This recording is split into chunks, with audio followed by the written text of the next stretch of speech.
Oh shit, हित पानी जे गिलास में गायब भी थियो। हाणे छा कयां कुछ ना कुछ करणो पवंदो। ही गिलास वारो पानी तू नथो पी सगी? छो नथो पी सगां? घर आए मेहमान सां इहो सलूक कंबो आ? छा थियो दा? खैर आहे?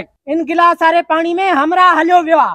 पंहिंजी उताक ते घुराए तो असांजी बेइज्जती तो करे। भाऊ बेइज्जती जी कई ॻाल्हि आ। हिकिड़ो हमरा 50 लाख रुपयो खणी करे इन गिलास वारे पानी में हलियो वियो आ। इहे वरी कहिड़ी चरियनि वारियूं ॻाल्हियूं कंदो आ? हिन नंढे गिलास में एॾो वॾो माण्हू काॾू वेंदो हलियो?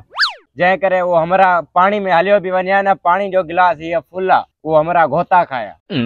यार मोगा पानी भी नथो पीअण दे, मैं एॾो पंध करे आयो आहियां। रोज़ा भी नथा रखो, कुछ त रोज़न जो एतराम कयो। पानी छो नथो पीअण दे? जिद छो तो करे? जेकॾहिं तोखे इहो पानी वारो गिलास पीअणो आ, मुंहिंजी हिकिड़ी शर्त मञणी पवंदई। कहिड़ी आवा शर्त वरी? तोखे इन पानी वारे गिलास जा पूरा 5 लाख रुपया भरणा पवंदा। इन गिलास में सिर्फ पानी आ, हमरा ज़हर आहे कोन? इन गिलास में हमरा उन्यात ज़हर उन्यात कढी वठूं सा। हिन गिलास में हमरा डुबी हई आ।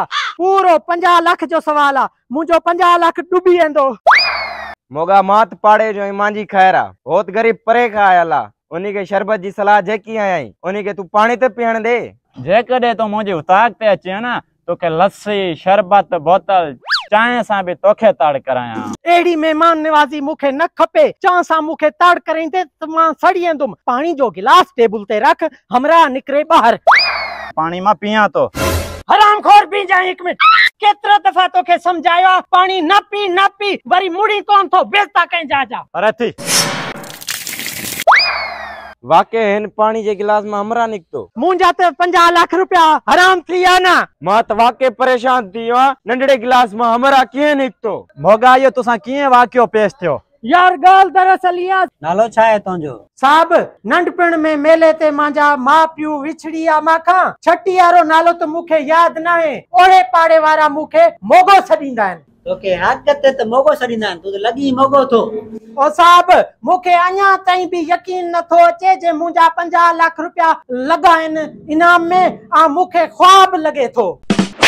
अबोड़े ख़बर चंबो लॻोई? हाँ साहब, दर्द महसूस थियो आ।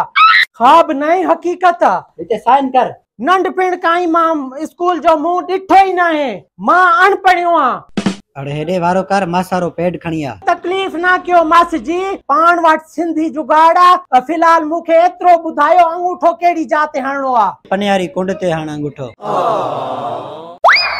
लॻियो। हे पैसा घणा आहिनि? 50 लाख रुपयो थी। ॾाढ दस्तियूं 50 लाख रुपयो।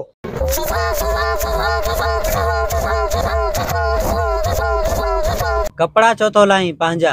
हे कपड़ा मां कोन थो लायां, कोट इन बैग में रखां थो। कोई भी ॾिठो ना रस्ते में चवंदो मांस मुंहिंजा कपड़ा आहिनि बैग में। ठीकु आहे साहब, मां हली पियुसि। कीअं किस्मत खुली वई, 50 लाख जी लॉटरी लगी। वाह वाह, अमीर थी वियुमि। ओ अरे भी जाए मुझे बैग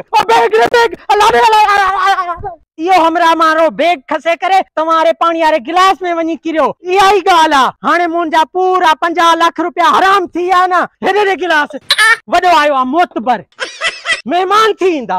हाणे तोखे ॿुधाईंदुमि त कीअं थींदी आ मोगे जी मार। ख़बर ना चार।